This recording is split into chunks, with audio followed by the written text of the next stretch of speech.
In a dramatic policy shift, Israel's prime minister has agreed to negotiate the borders of a Palestinian state based on the ceasefire line that marks off the West Bank, a TV station reported Monday. Up to now, Benjamin Netanyahu has refused to spell out his plan for negotiating the border. A senior Israeli official would not confirm outright that the prime minister was not willing to adopt the ceasefire line as a starting point, but said Israel was willing to try new formulas to restart peace talks based on a proposal made by President Barack Obama. In a speech about the Middle East in May, Obama proposed negotiations based on the pre-1967 line with agreed swaps of territory between Israel and a Palestinian state. Netanyahu reacted angrily, insisting that Israel would not withdraw from all of the West Bank, though that was not what Obama proposed.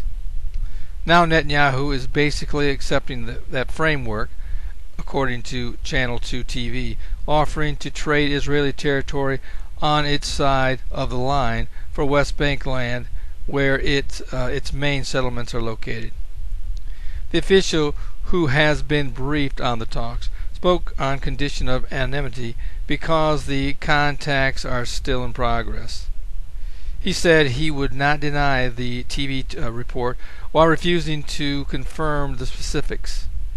He emphasized that Israel would not withdraw from all of the West Bank. We are willing, in a framework of restarting the peace talks, to accept a proposal that would contain elements that would be difficult for Israel and we would find very difficult to endorse, she said, answering the question about the Obama proposal. Part of the reason, he said, was that Israel is seeking to persuade the Palestinians to drop their initiative to win UN recognition of their state next month, something the Palestinians are doing out of frustration with stalled peace efforts. Palestinian officials said they had not received such a proposal from Israel.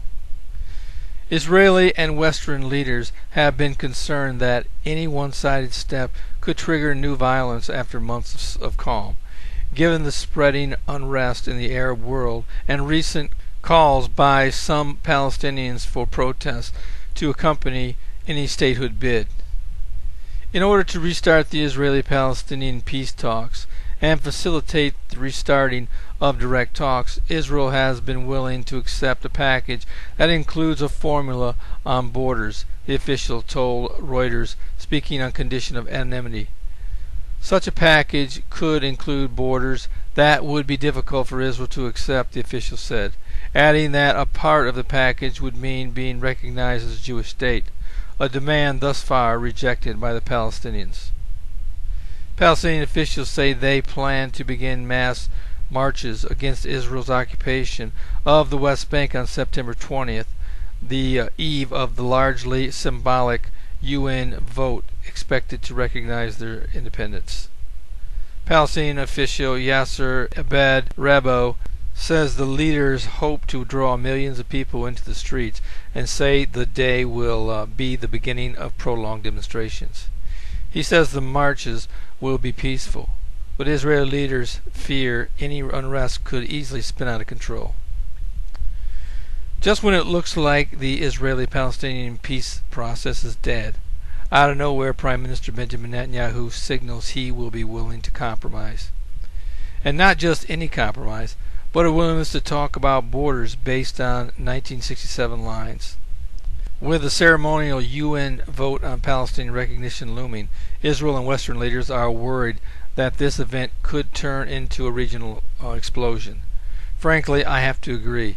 This could easily spark a resurgence of violence that could escalate into a regional war. Many who believe the Bible speaks plainly of a future Psalm 83 war are convinced that that's exactly what the next phase of the Middle East will be, war with Israel's neighbors. The neighbors listed to take part in this war are Syria, Lebanon, Hezbollah, Jordan, Egypt, Saudi Arabia, and the Palestinian people, including Hamas. Another question: does this new development reopen the door to a Middle East peace deal that will one day be championed by the Antichrist? And if so, is the rapture on the very near horizon? Well, there will be peace in the Middle East at some point. Bible prophecy is clear on that. I have to believe we may be entertaining the very plan right now.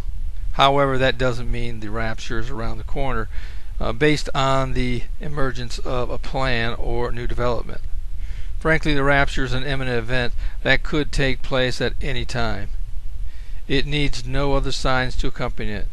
I suspect when the rapture does take place, all other world events at that time will literally become meaningless compared to the worldwide shock this monumental tragedy will bring. There's absolutely no way of estimating how long it will take for the world to recover.